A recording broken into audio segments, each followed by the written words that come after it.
Salut, c'est Jean-Christophe. Alors, tu as peut-être envie de t'approprier une étagère Ikea blanche, toute simple, ou un meuble que tu auras fabriqué comme moi avec des planches. Là, j'en ai pour moins de 100 euros de bois. Tu vois, c'est pas très compliqué. Ça coûte pas très cher. Ça demande un petit peu de temps. Moi, j'ai travaillé avec des palettes. Alors, palettes, c'est facile à récupérer. Hein, on en voit tout ce qui traîne dans les zones commerciales.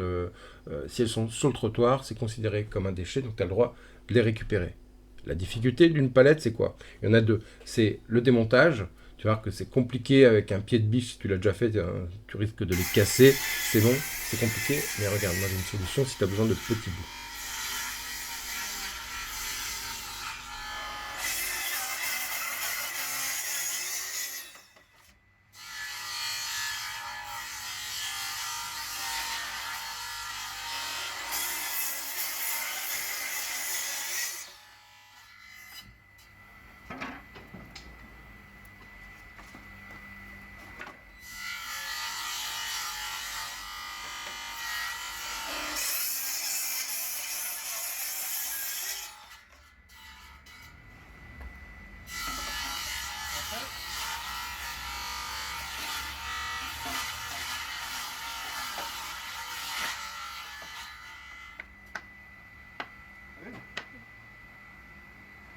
T'as vu, ça a pris quelques minutes pour démonter une palette.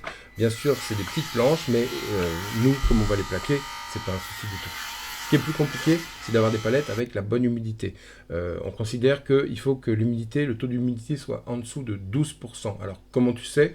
Moi, je le sais parce que je les ai récupérées après une longue saison de sécheresse, même de canicule. Donc, je pense qu'elles sont bien sèches. Par contre, toi, si tu ne sais pas, tu peux tester. Tu peux acheter un testeur d'humidité. Ça vaut, tu en as à 15 euros les premiers prix. Ça te permet de voir l'humidité, donc il faut que ce soit en dessous de 12%.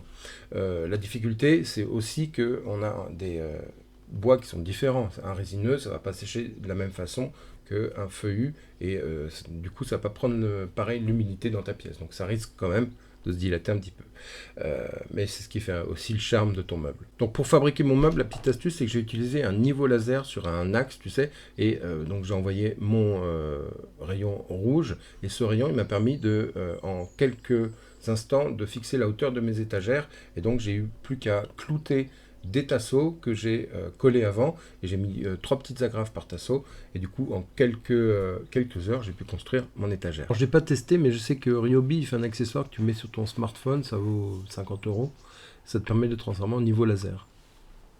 Alors, j'ai décidé d'habiller mon meuble avec des largeurs différentes. Donc qu'est-ce que j'ai fait? J'ai pris ma planche qui était la moins large, elle faisait 7 cm, et je me suis dit, je voudrais pouvoir mettre 2 baguettes pour faire la même hauteur que cette planche-là. Donc comme il y a l'épaisseur du trait de scie, je suis parti sur des multiples de 3 cm.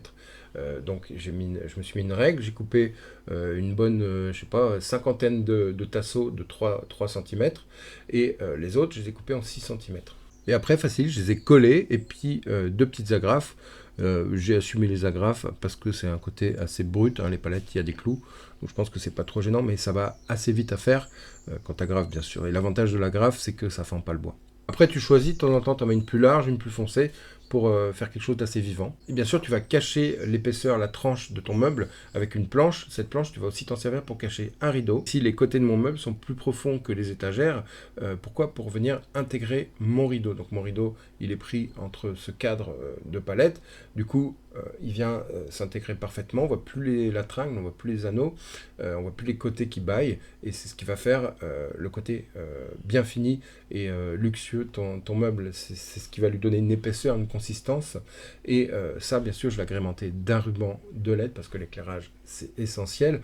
Alors comment j'ai fait? Comme le rideau, il est un peu translucide, j'ai mis le ruban de LED à l'intérieur. Ça me permet d'avoir une étagère qui est moins profonde. Sinon, il faut que tu prévois 2 cm de plus pour pouvoir coller ton ruban de LED à l'extérieur du rideau, surtout s'il est foncé, pour que tu puisses le laisser éclairer tout le temps. L'idée, c'est ça, c'est que ça marche avec l'éclairage de la chambre, et que tu n'aies pas un interrupteur spécifique pour allumer ton dressing quand tu vas prendre ta chemise le matin, parce qu'il y a des chances que finalement tu ne l'utilises pas. Donc, si tu prévois des éclairages, essaie qu'ils soient faciles à utiliser.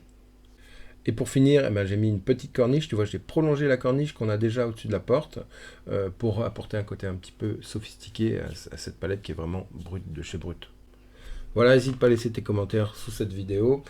Tu peux t'abonner à ma chaîne, tu peux partager, liker, et puis évidemment, je peux venir chez toi pour t'aider à créer le coup de cœur dans ton logement. Tu as tout dans la description en dessous. Allez, je te dis à bientôt. Salut!